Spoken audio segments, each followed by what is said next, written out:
Last week, it was the young Judah. This week, the young Joseph. Judah went down to the Canaanites on his own accord. Joseph was taken down to Egypt against his own will. Now, Egypt was an ancient and mysterious place, even to Abraham and his descendants when they went down to visit it. By then, the pyramids were already 500 years old. It boasted of ancient dynasties and a religion whose priests went back thousands of years. It produced the famous Book of the Dead, the fundamental manual for the occult even to this day. To the Egyptians, the Hebrews were rednecks, country bumpkins, or desert bunnies. Joseph was much younger than Judah. Before him, Jacob sired 6 sons through Leah, his ill-favored wife, of whom Judah was the 4th, and 4 sons through his wives' handmaids. Then Joseph was born through the favorite wife, Rachel. Finally, Rachel dies in birthing Benjamin the last. Most probably, Jacob considered Joseph his firstborn over his brothers because he was the firstborn of his favorite wife, Rachel. The coat Jacob made for him was most likely woven with costly fabrics, studded with gems and metals, and functioned as a priestly garment. A firstborn son was considered to be the priest of the family in ancient tribal societies. The fact that Joseph tattled on his brothers suggests that he was spoiled. Who wouldn't be in his situation? I am the youngest of 2 siblings and the only boy, and I was spoiled and I didn't even know it until I was 35 years old.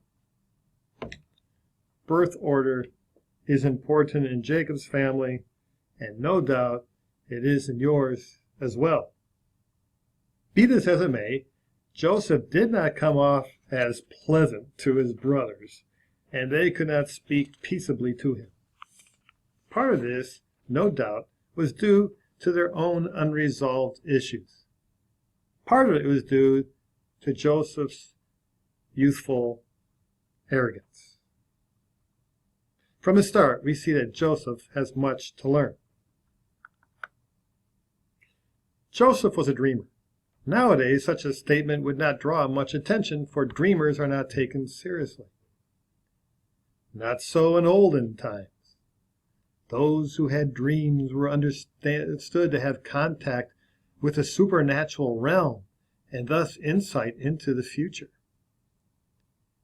Perhaps another reason Jacob had that special priestly coat made for Joseph, apart from his favoritism, was that he recognized his supernatural powers. Surely his brothers felt this when Joseph told them his dreams and decided to rid themselves of him so that the dreams would never be fulfilled. This was risky business, for they knowingly were attempting to alter the plans of God. Joseph's dreams were not just prophecy, however. They were encounters, touches with transcendence. When someone encounters God, whatever the medium, that person is never the same again. The soul is elevated to great heights and is endowed with a wonderful sense of destiny. Moreover, encounters inherently carry with them a content of promise. The soul knows in its depths that God will accomplish something very specific and humanly impossible. Such was the case with Joseph. He knew in his soul of souls that his brothers and even his parents would bow down to him someday. What form this promise would take and for what purpose, he had no clue. He just knew it was going to happen. In this experience of encounters, Joseph shows his spiritual connection to his fathers, Abraham, Isaac, and Jacob. Each had encounters and was motivated by divine promise. it is important to note that there is no mention of Joseph's brothers having any encounters. They too were Abraham's offspring. Why Joseph? Here, we must be clear that God is encountering every human being all the time in myriad of ways.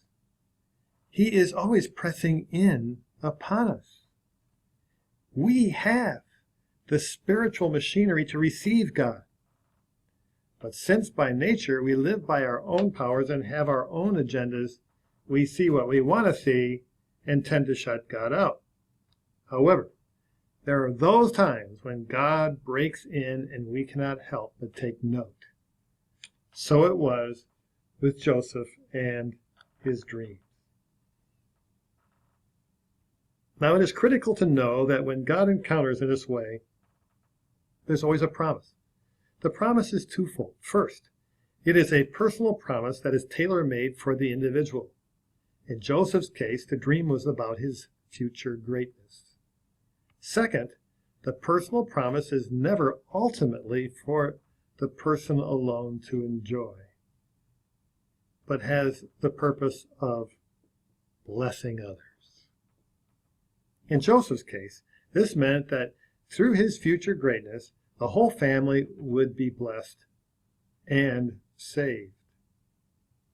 When God encounters and blesses someone in a special way, it is never at the exclusion of others, but is always intended to be inclusive of others.